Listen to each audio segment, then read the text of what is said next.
Pourquoi l'Argentine de Javier Milei rouvre la chasse aux nazis? Le 29 avril, le gouvernement du président argentin a publié 1850 documents d'archives portant sur l'entrée dans le pays de dignitaires du Troisième Reich, d'Adolf Eichmann à Joseph Mengele, en passant par Klaus Barbie et d'autres. Mais ce qui était annoncé comme une déclassification n'en est pas vraiment une. Un décret de 1992, sous la présidence de Carlos Menem, avait déjà levé le secret d'État sur ces documents. Le ministre de la Défense, Luis Petri, assurait lui que s'ils avaient été déclassifiés, ils n'ont jamais été confiés aux archives nationales. Or, leur numérisation aurait été faite dès octobre 2023, soit avant l'élection de Milei par l'institution. Mais pourquoi ce soudain engouement du gouvernement argentin pour ce sujet? La réponse est à la croisée de la géopolitique et de la religion. Les États-Unis et Israël sont les deux principaux phares de Javier Milei. Le président argentin a fait de la lutte contre l'antisémitisme un cheval de bataille. En 2026, l'Argentine présidera même pour la première fois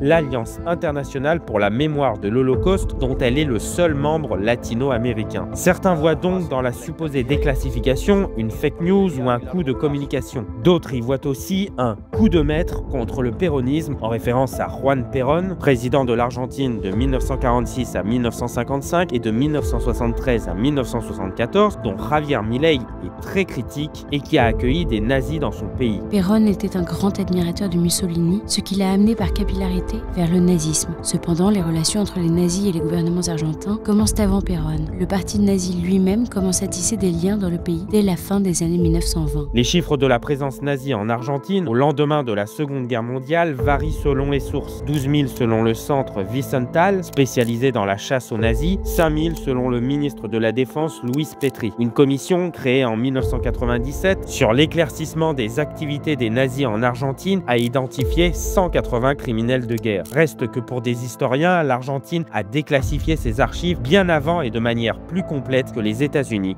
ou l'Allemagne.